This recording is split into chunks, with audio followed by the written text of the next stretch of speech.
E nesta quarta-feira especial de oração, nós temos a alegria de recebermos aqui na nossa igreja o pastor Paulo Rafael. Quero chamá-lo aqui à frente, por gentileza. O pastor Paulo é um grande amigo. Em todas as férias a gente dá um jeito de se ver, né? Isso já há alguns bons anos. O pastor Paulo trabalhou comigo, ou melhor, eu tive a alegria e a honra de trabalhar com ele como meu ancião ali na cidade de Curitiba, há alguns bons anos atrás. O pastor Paulo foi então para o seminário, para o IAP, concluiu a sua faculdade e hoje serve ao Senhor como pastor distrital ali no litoral do Paraná, na cidade de Guaratuba. Mora na praia. Pastor, muito obrigado por ter atendido aí o nosso convite. Essa é a igreja do IACS, uma igreja que tem avançado, tem cumprido a missão, tem entendido os planos que o Senhor tem, tanto para nós que estamos aqui, como também para aqueles que precisam conhecer aí a mensagem do Evangelho. E eu vou fazer o seguinte, eu vou te emprestar pelos próximos 30 minutos esse púlpito, tá bom? Depois você me devolve. Que honra. Que Deus te abençoe, viu, pastor? Obrigado, pastor Mauro. Boa noite. É um prazer, é um privilégio estar aqui também. Olha, é que a gente não pode tomar o tempo da mensagem, mas tenho muitas histórias, muitas alegrias para falar do pastor Mauro. Tive o privilégio de ser ovelha dele. Toda ovelha tem um pastor, não deixa de ser ovelha depois que se torna um pastor. E a gente procura seguir o que o pastor nos ensinou, né? Nosso pastor e o pastor Mauro, sem dúvida, para mim é uma grande referência. Agradeço muito os conselhos que ele me dá até hoje, e eu posso dizer que vocês estão em boas mãos, bem pastoreados pela família Santos. Pastor Mauro Santos, Raquel são muito queridos para nós, para mim e para minha família. E por eu ter casado com uma gaúcha, né, as férias têm sido até hoje 100% no Rio Grande do Sul, apesar de ser matogrossense. Estava conversando com o irmão Arildo, e a gente vai ter que continuar essa conversa daqui a pouco, porque a gente tem muita coisa em comum ali. Conheço o irmão dele em Peixoto de Azevedo, não sei se mais alguém conhece Peixoto de Azevedo. Alguém mais conhece? Olha, não é sempre que eu conheço, tem um público que tem 3 pessoas que conhecem Peixoto de Azevedo, uma cidade que eu me criei, passei boa parte da minha infância. Inclusive, como hoje em dia é tudo online, se alguém estiver assistindo, um abraço para Peixoto de Azevedo, para os irmãos. Meu pai reside até hoje lá. Também quero deixar um abraço para as nossas ovelhas ali em Guaratuba.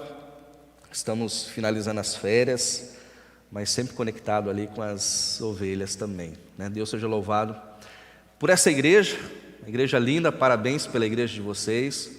Hoje estive fazendo um tour com o pastor Mauro, ele me mostrando os departamentos, me mostrando como que funciona a igreja, cada departamento, tintim por tintim. Fiquei ali apaixonado pela organização que vocês têm. Meus parabéns mesmo. Inclusive, vi isso na prática. As irmãs, as diaconisas, estavam ali organizando, tudo bonitinho, com ordem, mas também com amor. É assim que nós devemos servir a Deus, né? Com amor, com dedicação, com alegria. E a mensagem de hoje ela vai um pouco nessa direção. Eu queria convidar você para abrir a sua Bíblia em Mateus capítulo 25.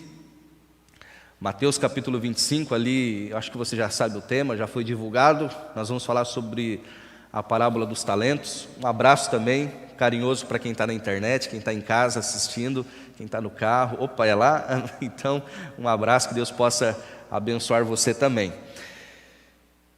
A gente está acostumado a ouvir, né, uma palavrinha na igreja. Nós temos até um departamento chamado mordomia, não é mesmo? E eu acho que essa é uma linguagem bem adventista, porque se a gente falar aí fora mordomia, a primeira coisa que vem à mente das pessoas é o quê? É, quem sabe, uma rede, né, uma água de coco, uma praia. Eu sou pastor na praia, mas em 2 anos eu fui uma vez na praia. Eu até falei para o irmão que quando eu for transferido eu vou me arrepender de não ter aproveitado bem ali a região. Mas mordomia não é exatamente isso. Mordomia vem de mordomo, e mordomo é aquele que cuida de algo que não é seu, não é verdade? Nós podemos dar outros nomes a essa nomenclatura, não apenas mordomo, mas talvez gerente, administrador, é aquele que está ali para cuidar especificamente de algo que não é seu. E nós somos realmente mordomos, somos administradores, somos gerentes nesta terra. Fomos colocados também com esse intuito por Deus, para organizar, para fazer com que o reino de Deus avance. E para isso, Deus não deixou a gente simplesmente vão e façam, Ele nos deu, no mínimo, talento, ou talentos, porque alguns têm vários, 2, 3, alguns têm muitas habilidades. A irmã acabou de louvar, muito lindo, parabéns, Deus seja louvado pela sua voz, com o hino, com a canção, e assim são o uso dos dons. Eu gostaria de, nessa noite de quarta-feira, trabalhar um pouquinho esse tema, essa temática, mas gostaria de iniciar lendo o texto bíblico. Vamos a poder na palavra, o irmão já orou pela mensagem, pelo mensageiro. Vamos à leitura então, Mateus capítulo 25, versículos 14 ao 30, nos conta essa parábola. Diz assim: Pois será como um homem que, ausentando-se do país, chamou seus servos e lhes confiou seus bens. A um deu 5 talentos, a outro 2 e a outro 1. A cada um segundo a sua própria capacidade. Aqui tem um ponto importante. Ele distribuiu os dons, deu quantidades diferentes para cada um, mas de acordo com a capacidade. Não é assim aleatoriamente. Olha, eu vou te dar 2, eu gostei do seu rosto, fui com a sua cara, vou te dar 5. Não. Ele distribuiu de acordo com a capacidade de cada um. E a Bíblia diz, no finalzinho do versículo 15, que então ele partiu dali. E a história continua agora com aqueles que ficaram. Diz assim, versículo 16: O que recebera 5 talentos saiu imediatamente. Preste atenção nos detalhes bíblicos. Imediatamente. Ele não perdeu tempo.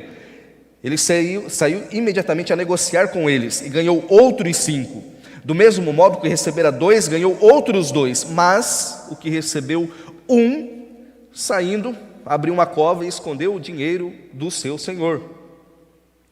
Depois de muito tempo, voltou o senhor daqueles servos e ajustou contas com eles.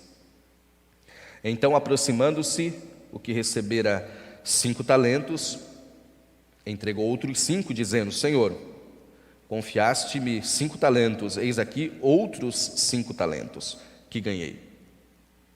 Disse-lhe o Senhor, agora note, se repete 2 vezes essa mesma fala, tanto para o de 5 como o que recebera 2. Muito bem, servo bom e fiel. Foste fiel no pouco, sobre o muito te colocarei. Entra no gozo do teu Senhor. E aproximando-se também o que recebera 2 talentos, agora dá um Ctrl+C, Ctrl+V, mesma coisa, disse: Senhor, 2 talentos me confiaste, aqui tens outros 2 que ganhei. Só muda o número ali, né? Agora sim um Ctrl+C, Ctrl+V. O Senhor diz: muito bem, servo bom e fiel. Foste fiel no pouco, sobre o muito te colocarei. Entra no gozo do teu Senhor. Agora chegando por fim, o que recebera 1 talento disse: Senhor, sabendo que és homem severo, que ceifas onde não semeaste e ajuntas onde não espalhaste, receoso escondi na terra o teu talento. Aqui tens o que é teu. Respondeu-lhe, porém, o Senhor: servo mau e negligente. Sabias que ceifo onde não semeei e ajunto onde não espalhei? Cumpria, portanto, que entregasses o meu dinheiro aos banqueiros, e ao voltar receberia com juros o que é meu.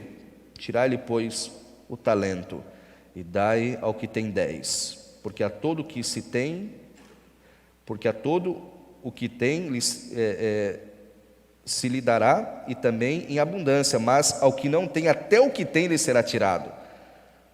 E o servo inútil, lançai-o fora nas trevas, ali haverá choro e ranger de dentes. Uma parábola dura, uma história dura, uma aplicação dura também. Bom, talento é um dom concedido por Deus.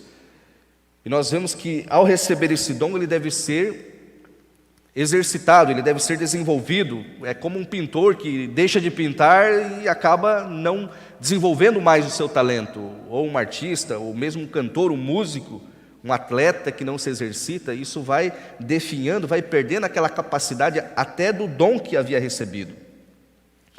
Essa parábola dos talentos, ela nos mostra que o homem que recebeu 5 talentos, ali eu dei até uma ênfase na leitura, ele imediatamente ele sai, ele corre, ele vai e negocia e ganha outros 5 talentos. O que recebe também 2 faz a mesma coisa. O servo, o dono dos servos ali, o patrão, o dono dos talentos, ele fica feliz, fica satisfeito com a atitude desses 2. Mas o servo que recebe apenas 1 talento, ele acaba escondendo na terra. Essa parábola, ela ensina, meus queridos, que os servos do Senhor devem ser fiéis. Fiéis administradores, aqueles que administram de maneira eficaz aquilo que recebe do Senhor, independente da quantidade recebida. A quantidade aqui não tem nenhuma importância, mas a fidelidade. E ensina também que os servos eles devem ocupar o seu tempo durante a ausência do seu Senhor. Nós temos um Senhor ausente agora? Fisicamente? Sim. Bom, para a gente entender um pouquinho mais dessa parábola, nós precisamos ver também aqui alguns dados históricos. Quero mandar um abraço para alguém que está bem nessa direção, meu amigo Rafael, pastor Rafael Belling. Estudamos juntos. Me permito fazer essa pausa aí, Rafael, até porque eu esqueci de mandar um abraço para um outro colega que também é dessa casa, pastor Dionei, estudamos juntos.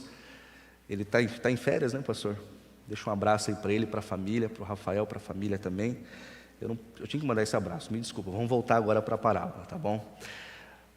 Um dado histórico a respeito dessa parábola era a questão do talento. Ele nem sempre foi uma medida monetária, ele começou sendo uma medida de peso. Uma medida de peso. Depois, com o tempo, passou a ser uma medida monetária. E quando nós olhamos para a história, a gente vê assim, poxa, mas Deus não, o dono, né, o patrão, ele dá 1 talento para um, 2 talentos para outro, 5 talentos para outro. Na nossa mente, a primeira coisa que pode vir é que era pouco. Alguém tem essa ideia de que é pouco? 1 talento? Alguém tem essa ideia? Ou não? Ali, olhando para a parábola de maneira grosseira, talvez pareça pouco. Mas o talento, na realidade, o valor dele monetário era o valor de 6.000 denários, 1 talento. 1 denário, o que significa isso? 1 denário era o valor dado, pago para um jornaleiro, um diarista, um dia de trabalho, sendo mais claro. Então imagina, 1 talento igual a 6.000 dias de trabalho. Isso nós podemos traduzir a cerca de 20 anos de trabalho. Ficou grande a quantia, né? 1 talento igual a 20 anos de trabalho. Agora imagina que recebeu 5 talentos. Isso daria o quê? Uns 90 anos de trabalho. E aí, era pouco ou era muito? Era uma quantia muito grande, né? Muito grande. Então, se 1 talento ele correspondia aí a 20 anos, 5 talentos, mais ou menos 90 anos. Ou seja, Deus entrega grandes responsabilidades aos seus servos. Não são responsabilidades pequenas, medíocres. São grandes responsabilidades. Esse é o dado histórico da parábola.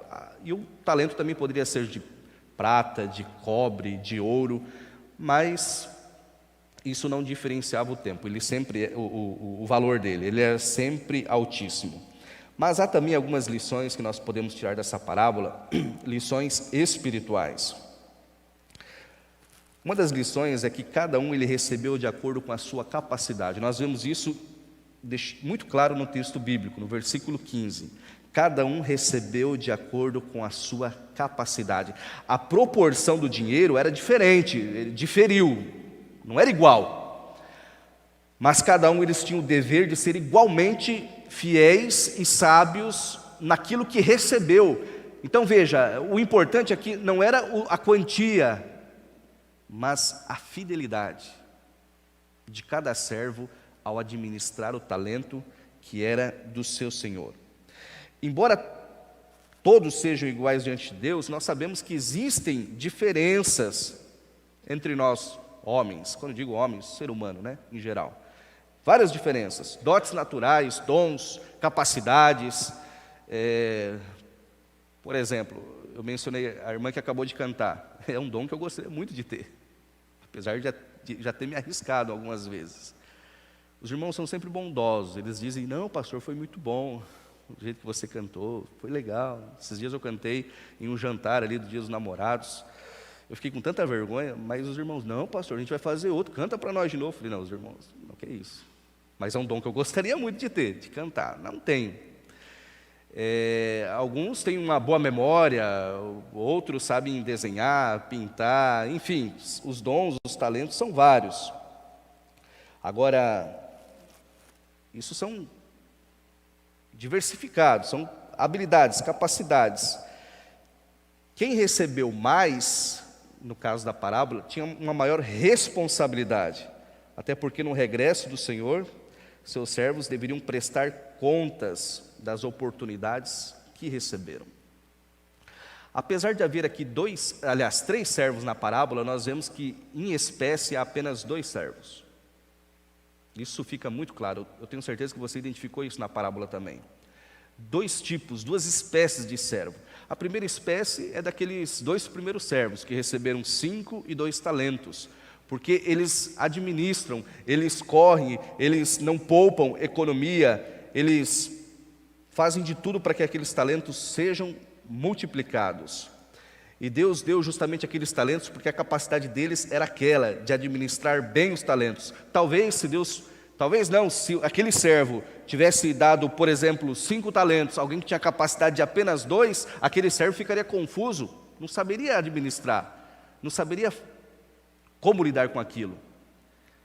Assim como ele não perderia o seu tempo e as habilidades ali em dar, por exemplo, 1 talento para alguém que tem capacidade de administrar 5 talentos. Claro que não. Ele conhecia muito bem a cada um dos seus servos. Ele sabia que cada um poderia administrar bem os talentos que eles receberam. O primeiro tipo de servo é esse. É o servo bom, é o servo fiel, aquele que recebe 5, aquele que recebeu 2. Agora, o outro tipo de servo é aquele que recebeu apenas 1 talento. E aqui eu vejo que é a parte mais importante da parábola, porque de uma maneira geral, de um olhar geral, a maioria de nós talvez tenhamos apenas 1 talento, mas nenhum de nós possuímos 0 talentos, ou não possuímos nada, melhor dizendo. Não há ninguém que possa dizer assim, olha, eu não tenho habilidade nenhuma, eu sou um 0 à esquerda, eu não tenho nenhuma capacidade. Isso não acontece no reino espiritual. O Espírito Santo, ele nos douta com dons, com talentos, com capacidades. E por que essa é a parte mais importante da parábola? Porque aqui parece que foi narrado especificamente devido à condição ilustrada pelo homem de 1 talento. Esse indivíduo, ele aparece bem no centro do palco. É dele que devemos extrair a principal lição, pois certamente a maioria de nós somos homens, mulheres, portadores de 1 só talento neste mundo para servir a igreja. Esses são muito mais numerosos do que os homens de 2 ou até mesmo de 5 talentos. Nós corremos um risco aqui nessa parábola. Nós corremos aqui um sério risco. O risco de avaliar que aquele homem que recebeu apenas 1 talento e não fez nada, era porque ele era humilde. Coitadinho. Não. Veja, ele foi um homem bom. Eu estive olhando o que a serva do Senhor fala a respeito dessa parábola. Eu quero citar 3 textos para você. O primeiro deles é justamente a respeito dessa humildade, que muitas vezes a gente pode acusar, na boa intenção, esse servo negligente. A respeito da humildade dele, no livro Parábolas de Jesus, página 196, a serva do Senhor diz assim: muitas vezes somos inclinados a chamar o espírito do servo preguiçoso de humildade. A verdadeira humildade é muito diferente, porém. Sermos revestidos de humildade não significa devermos ser de intelecto medíocre, aspirações deficientes e covardes em nossa vida, esquivando-nos de cargos com medo de não sermos bem-sucedidos. A verdadeira humildade, ela cumpre o propósito de Deus, confiante no seu poder. Forte isso. Muito forte. Eu li cada um desses textos aqui, fiquei meditando sobre eles.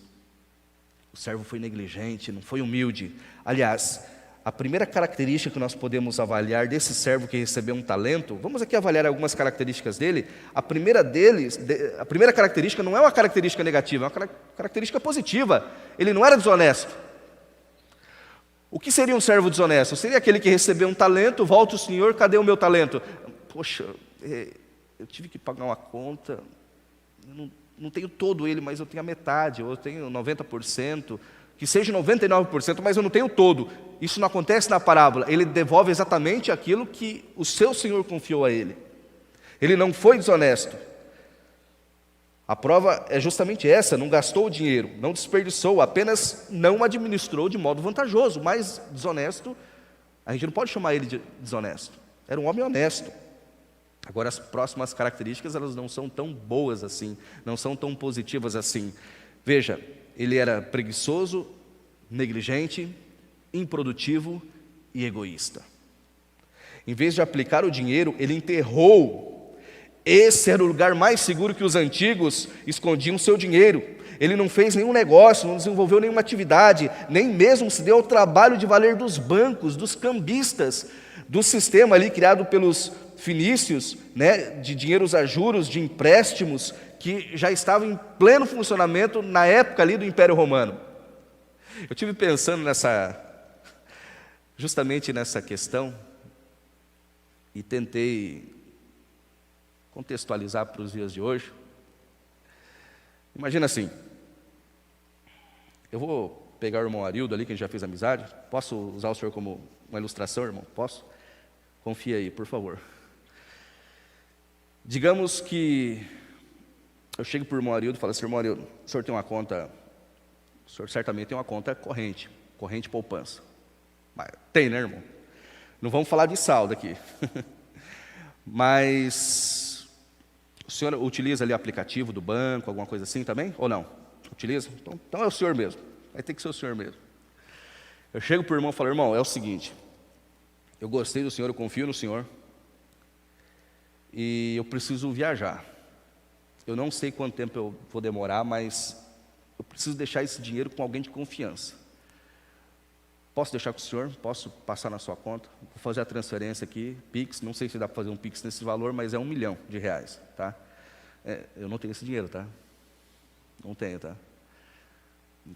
Não tenho. Também não vamos entrar nessa discussão. Mas eu resolvo passar esse dinheiro para o irmão. Eu falei: irmão, é o seguinte, eu estou atrasado, o voo está chegando. O dia que eu voltar, a gente conversa. Aí demora lá 3 anos. Eu chego para o irmão: irmão, e aí, está tudo certo? Tudo certo. O dinheiro caiu na conta, caiu. Está aí que o dinheiro está aqui. Transfere para mim de novo. O irmão transfere lá os 1 mil. Aliás, 1 milhão. Mas, irmão, o senhor não teve nem o trabalho de só mexer ali algumas coisas no aplicativo e deixar esse dinheiro pelo menos na poupança? Não, mas você não falou.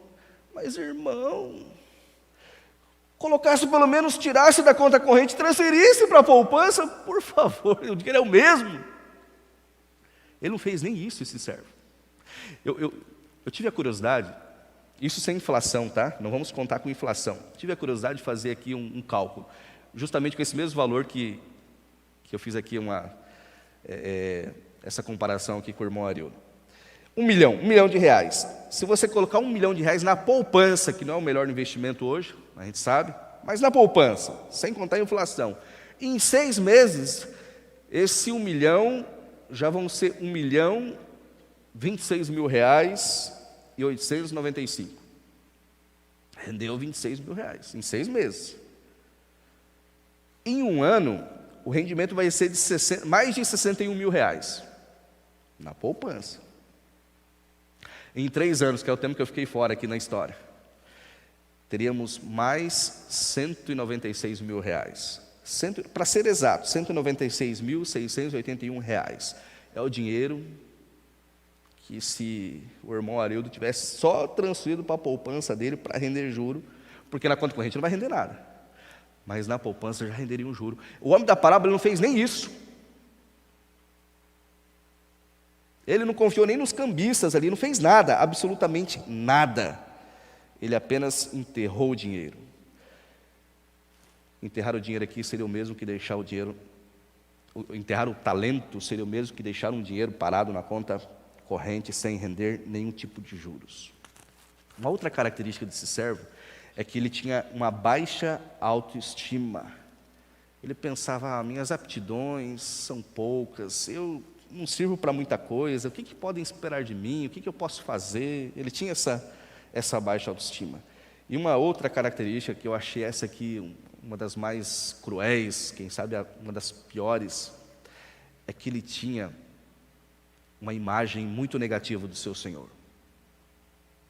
Ele não tinha um bom conceito do seu Senhor. Você viu ali na parábola? Ele acusou o Senhor de ser um homem mau, severo. Infelizmente, muitos têm esse conceito de Deus, que Deus é um homem tirano. Deus só está lá no seu trono esperando a hora que você peca para te castigar. Essa era a imagem que esse servo negligente tinha de Deus. Ele achava que Deus era um Deus arbitrário, um Deus que apenas julgava, um Deus sem misericórdia, um Deus vingativo. Eu falei que tinha 3 textos do livro Parábolas de Jesus. O segundo texto está na página 197. Irmãos, essa surpresa eu não desejo para nenhum de nós. Para nenhum de nós. A irmã White diz assim: ninguém suponha que possa viver vida de egoísmo e então, tendo servido os próprios interesses, entrar no gozo do Senhor. Não puderam participar da alegria de um amor desinteressado, não se adaptariam às cortes celestes, não poderiam apreciar a pura atmosfera de amor que impregna o céu. As vozes dos anjos e a música de suas harpas não lhes agradariam. Para sua mente, a ciência do céu seria um enigma. Eu te pergunto, será que o céu pode ser ruim? Pegadinha, tá? A gente sabe que na lógica, essa resposta a gente está na ponta da língua, mas será que o céu pode ser ruim? Diz aí, será que o céu pode ser ruim? Estou perguntando agora para vocês. Será que o céu pode ser ruim? E aí? Ninguém vai responder? Irmão, o céu pode ser ruim?